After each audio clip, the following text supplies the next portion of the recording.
Okay mga Lods, welcome back to another content, and for this video pag-uusapan po natin yung nangyari kay Sash Nalaparan at kay Mark Pascual. TLDR po nung storya, si Mark at si Sash na ay 3 taon po silang magjowa.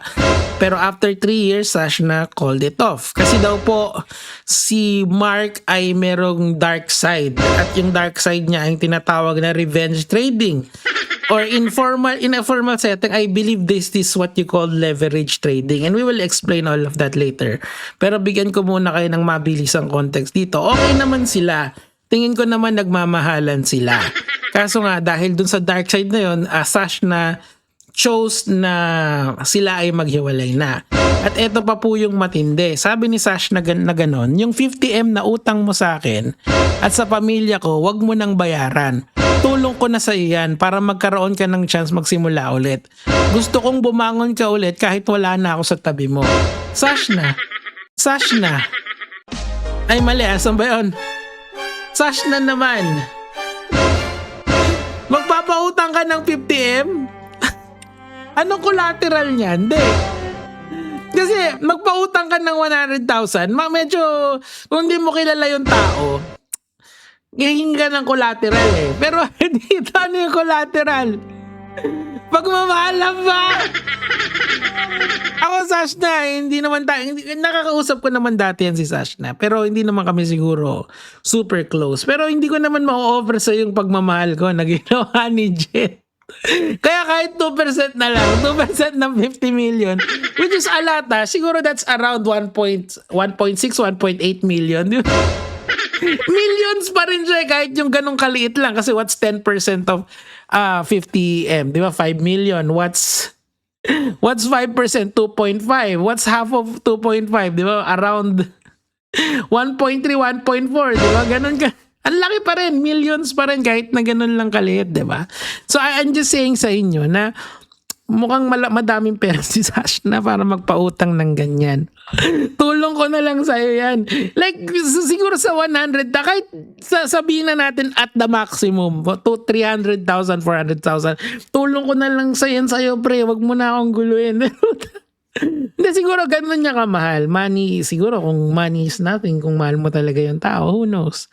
Anyway, point dito, nilet go niya na kasi I believe na itong si Jed is marami nang naghahabol na tao kay Jed and or kay Mark Jed Pascual yata yung pangalan nito, na ayaw niya nang madamay pa. Tama naman yun, kasi nga yung kasalanan ni Jed, di naman kasalanan ni Sash na yun, unless of course merong connection si Sash na dyan, pero i-deny naman niya ni Jed later on. Sa mga investors ni Jed at sa mga nagpahiram sa kanya, gusto ko lang linawin na wala akong napakinabangan kahit piso, kasi nga mayaman naman si Sash na. Bago pa siya pumasok dito, may mga decision ginawa niya na kahit ako hindi ko rin naiintindihan at wala akong kaalam-alam. Kasi I don't believe that Sash na is into leverage trading.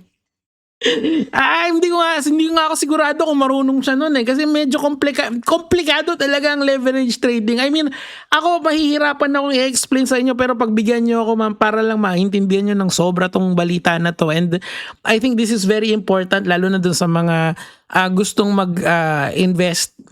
Diba kasi ito yun eh. Again, but this is not financial advice. I'm not saying na gawin nyo yung gagawin ko. I'm just saying sa inyo na ito yung mga na-experience ko, inikukwento ko lang sa inyo, di ba? If you want to do investment, number 1, please talk to a financial advisor, and number 2 is do your own research. Pero alam ko at naniniwala pa rin ako na balang araw maaayos niya ang lahat.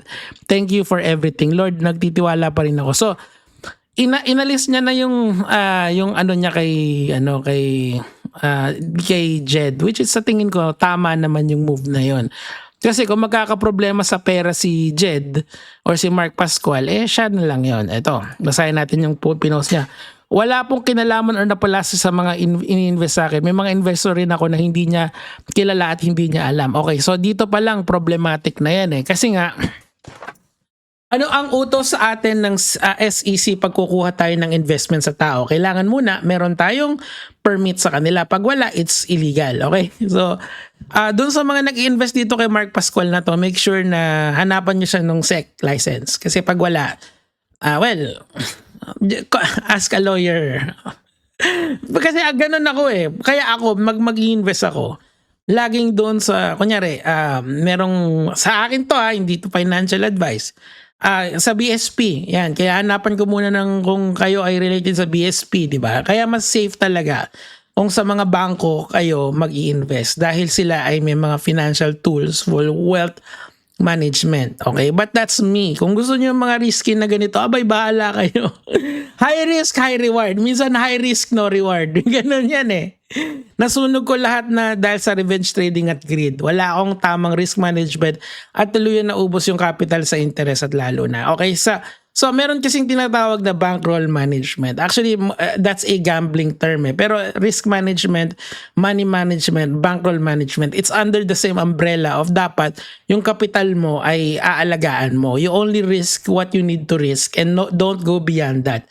Meaning to say, ang usual rule, ako, na sinusunod ko personally, pero sa akin to, hindi ko to ina-advise sa inyo, is 80-20. Minsan, pag I'm feeling frisky, 30%. 30% nung pera ko, yun yung nire-risk ko. Sa tingin ko, mataas yung ROI. Pinag-aralan kong mabuti yon bago ko ilagay yung pera ko doon. Okay, ganun ako. Hindi ko sinasabi na gayahin nyo ko Ulit-ulitin ko yan. Mga tanga kayo pag sinabi nyo, narinig ko kay Nico David. Hindi. Si Nico David lang yun. Kinukwento niya yung experience niya sa inyo. Sinasabi niya na wag nyo siyang gayahin. Okay, makulit eh. O yan, ano ba yung revenge trading na yan? Okay, so ganito po. Meron tayong yung normal na trading ganito kasi. Halimbawa, bibili ako ng stocks ng GMA. Usually kasi, if I'm not mistaken, parang ang benta nila ngayon, X amount sa 1,000. Kunyari, 5 piso, tapos bibili ka ng 1,000 pieces nun. I think ganun yung bilihan niya. So, 1,000 shares nun. So, ang gagawin mo, bibili ka ng, kung meron kang 5,000 sa bank account mo o sa trading account mo, pwede kang bumili ng 500 shares, 1,000 shares doon. Ganun sila magbente. Dito kasi ang sabi dito sa crypto siya nasunog, okay? Sa crypto kasi mga lods, ganito yan sa Bitcoin kasi or any crypto, pwede kang bumili doon. Kung magkano yung pera mo, i-convert nila sa crypto yan. Okay, so theoretically, kung may 100 ka at saka may 1,000 ka, you just need to buy in. Ganun lang siya kasimple. Now, normally, ang gagawin mo, magte-trade ka ng, bibili ka ng, kunyari, Bitcoin, hawakan mo. Tapos yung pag kumita, ika-cash out mo yung kita or yung kabuuan. Kunyari, bumili ka ng 1,000. Ending, nag-double up yung crypto. So, with Bitcoin, so magiging 2,000 siya. Dito sa ginagawa nila, mas matindi to eh. Kasi, may 1,000 ka sa account mo, di ba? Papahiramin ka nung trading app ng 10,000 pesos in theoretical dollars or theoretical money. Tapos pwede mong i-leverage yun doon sa Bitcoin Bitcoin or whatever kung ano man yung kung ano mang cryptocurrency yung pinupustahan nitong tao na to. Tapos kapag natalo yun, halimbawa tumaas ng konti, panalo, di ba? Kung tumaas ng konting-konti lang, o minsan times 5, minsan times 10 pag tumaas. Pero pag bumaba ng konti, yari ka. Yung position mo, ang tawag nila doon is maliliquidate siya. Gets nyo? So, meaning to say, wala ka talagang bawi. As in, pag natalo yung position mo, wala na yung pera mo. Ubus agad yun. Ganun siya. So, tumaas ng konti, yari ka. Kasi yung isa kasi, miski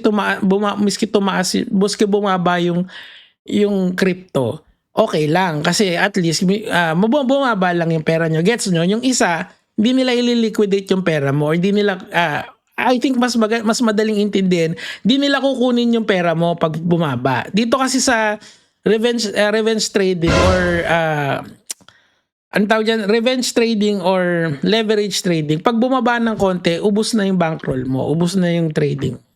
Kaya ubus na yung account mo. Kaya ganun siya ka-risky. Gets? Ulit, isa pang example. Kunyari, ah, may ano ba, Ethereum, kunyari Ethereum. Bibili ako ng 1,000 worth na Ethereum, okay? Pag bumaba yung Ethereum, bababa din yung pera ko. Pero pag tumaas yung Ethereum, tataas yung pera ko. So ganun dyan, may 1:1 correspondence.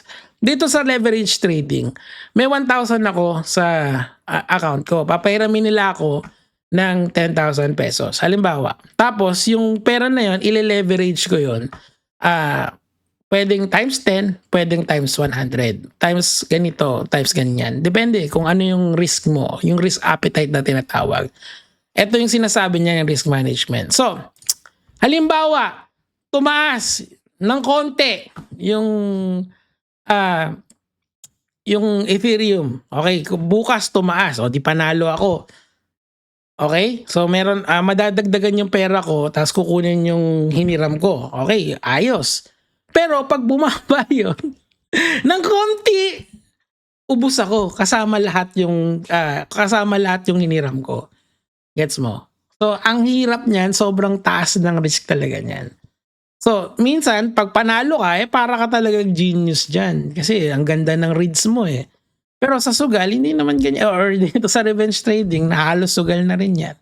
Hindi naman yan ganyan lagi. Sana na-explain ko ng tama. Kung mali ako, please correct me dyan. Kasi, ayokong aralin yan. Baka maubos din ako eh. Kasi ako, chill lang ako pagdating sa investment. Yung mga madadali lang. Kasi wala akong oras magbantay ng stocks eh. Wala akong oras magbantay ng mga ng mga kung ano-ano. So ang pinaka best sa oras ko is ipapark ko lang yung pera diyan. Hodl, 'di ba? Ganun lang. Bahala na si Batman kasi hindi naman masakit sa akin kung mawa-wipe out yung position ko in the long run. Pero sa pinaral ko, most likely maganda siya in the long run. Pero hindi natin alam eh kasi yun nga yung sa investment eh. So ano yung pinaka the best diyan? Ayan, ang main reason wag mong gawin 'yan, 'di ba? Yung magkaroon ka ng konting management at kasiyahan sa buhay mo. 'Di ba? Ang main reason ng hiwalayan namin is sumutang pa din ako with Tubo. Pag na-short talaga ako, tinatago ko sa kanya. I'm just trying to survive and fix things. So nabaon siya ng nabaon kakautang. So ang moral diyan, hanap kang trabaho. Tsaka mayaman na si Sash na yan. Ano ba bang kailangan mo? Mayaman, maganda. Tapos ikaw, magaganyan ka pa. Hindi. Literal na nagtampo ka sa bigas. Ganun yung dating eh. Pero that's ano eh. Meron kasing ano yan eh, meron kasing gambling aspect yung mga ganyang klaseng trading eh. Pagka talagang sobrang pumaldo ka, parang ang genius nung dating mo. Pero kapag talo ka, yan, kautang-utang ka, diba? GG ka. So, pinaka the best talaga. Take it one step at a time. And mas ang best talaga pa for me is yung source of income mo, yun yung dagdagan mo. Kasi pag sa investment kasi, meron talaga dyan talo. Kahit nasabihin mong 99.9% yung isang investment is kikita, let's say, meron pa rin 0.1% na pwedeng matalo. Yun yung nangyari sa kanya. Di ba? Nasa sash na ka na eh. Lumayo ka pa.